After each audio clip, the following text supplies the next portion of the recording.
Robert Spencer here for Jihad Watch, a program of the David Horowitz Freedom Center and for the Center for Security Policy. Recently, Ivan Balhatchet, the British National Police Chiefs Council's lead on honor violence, was asked by a former police officer why there had not yet been a single conviction for female genital mutilation, FGM, in the entire United Kingdom, despite there having been tens of thousands of cases of it recorded since 1985. Balhatchet's response unwittingly revealed the priorities of Theresa May's diverse, shattered, staggering, dimmy Britain. Amid a great deal of meaningless bureaucratic verbiage, Balhatchet let it slip by way of explanation that there are many nuances to this crime type. So apparently it is because of these many nuances that practitioners of female genital mutilation could continue to operate with impunity in Britain. Why not arrest them? It's complicated.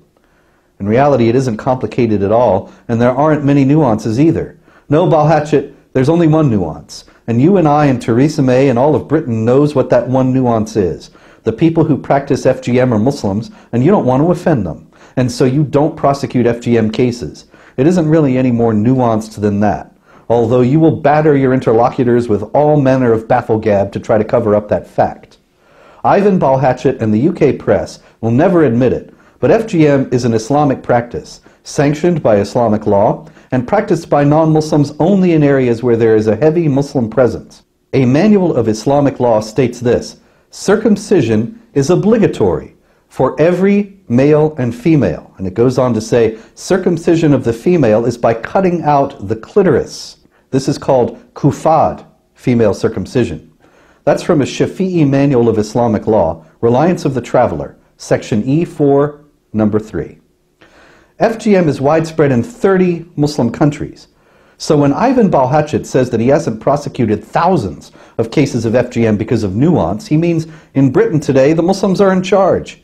This is not the first time that Balhatchet has revealed this either. He showed it in November regarding honor killing, when he likewise excused the low number of prosecutions of this crime.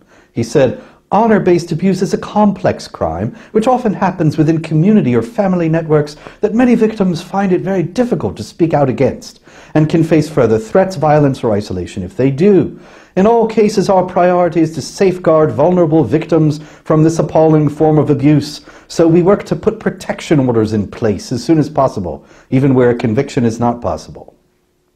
So he can put protection orders in place, but not get a conviction. How does that make sense? Who are these women being protected from anyway, and why? Here again, Balhatchet is really dragging his feet because the crime in question is inextricably bound up with Islam. Muslims commit 91% of honor killings worldwide. The Palestinian Authority gives pardons or suspended sentences for honor murders. Iraqi women have asked for tougher sentences for Islamic honor murderers who get off lightly now. Syria in 2009 scrapped a law limiting the length of sentences for honor killings, but the new law says a man can still benefit from extenuating circumstances in crimes of passion or honor, provided he serves a prison term of no less than 2 years in the case of killing. And in 2003, the Jordanian parliament voted down, on Islamic grounds, a provision designed to stiffen penalties for honor killings. Al Jazeera reported that Islamists and conservatives said the laws violated religious traditions and would destroy families and values. As Ivan Balhatchet wrestles in vain with all this nuance and complexity, tens of thousands of girls and women in the United Kingdom are murdered or condemned to lives of misery and pain. But that is the price of having a multicultural and diverse society these days, and so this witless functionary Balhatchet is likely still to be puzzling about all the dizzying intricacies of prosecuting crimes such as FGM and honor killing at the very moment when, in the new Sharia UK, they are decriminalized altogether. I'm Robert Spencer.